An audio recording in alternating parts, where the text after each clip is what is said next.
नमस्कार, स्वागत है आपका। आपके साथ मैं हूं दीपिका नयाल।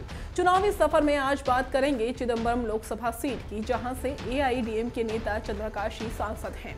साल 2014 के चुनाव में उन्होंने इस सीट पर वीसीके नेता तिरुमावलन को 1,28,495 वोटों से पराजित किया था। चंद्रकाशी को यहां पर 4,29,536 वोट मिले, तो वहीं वीसीके प्रत्याशी को 3,01,041 वोटों पर संतोष करना पड़ा। इस सीट पर नंबर 3 पर पीएमके और नंबर 4 पर कांग्रेस थी।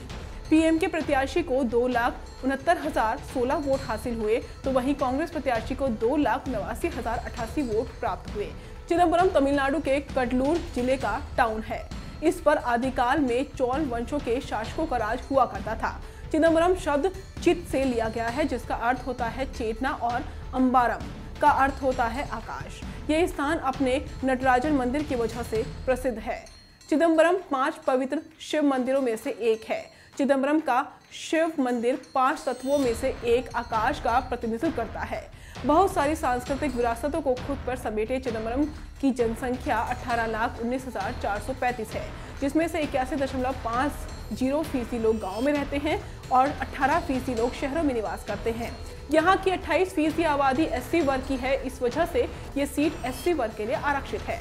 साल 1957 में यहाँ पहला आम चुनाव हुआ, जिसे कि कांग्रेस ने जीता। 1962 में ये सीट कांग्रेस के पास ही रही। साल 1967 और 71 में यहाँ पर डीएमके का राज रहा। साल 1977 का चुनाव एआईएडीएमके ने जीता। वहीं 1980 में यहाँ पर डीएमके की वापसी हुई, लेकिन 1984 में यहाँ पर कांग्रेस की जीत हुई और साल 1989 और 91 में यहाँ पर कांग्रेस का ही राज रहा।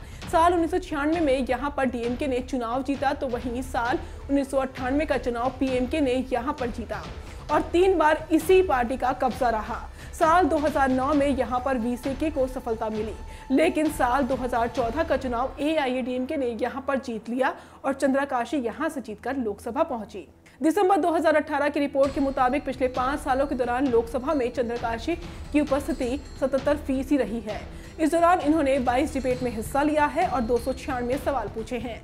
साल 2014 में यहाँ पर कुल मतदाताओं की संख्या 13,66,189 थी, जिसमें से मात्र 10,88,423 लोगों ने अपने मतों का प्रयोग यहाँ पर किया था।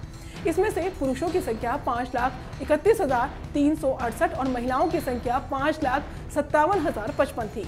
आंकड़ों के हिसाब से यहाँ कभी कांग्रेस बड़ी पार्टी मानी जाती थी, लेकिन साल 2014 के चुनाव में उसका प्रदर्शन औसत से भी खराब रहा।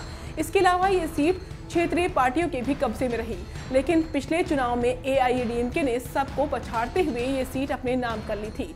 लेकिन क्या उसका जादू इस बार भी यहाँ चलेगा? ये एक बड़ा सवाल है, क्योंकि जयललिता के निधन के बाद एआईएडीएमके बिखराव और फूट का शिकार हुई है, जिससे वो कमजोर हुई है। देखते हैं इस बार यहाँ की जनता किसे चुनती है।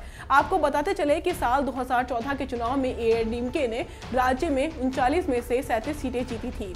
डीएमके और कांग्रेस का खाता भी नहीं खुला था। राज्य में एनडीए का वोट शेयर 18.5% और एआईएडीएमके का 44.3% शेयर था। आज के सफर में बस इतना ही। कल फिर हाजिर होंगे एक नई सीट के लेखे जोखे के साथ। आप बने रहिए वन इंडिया हिंदी के साथ।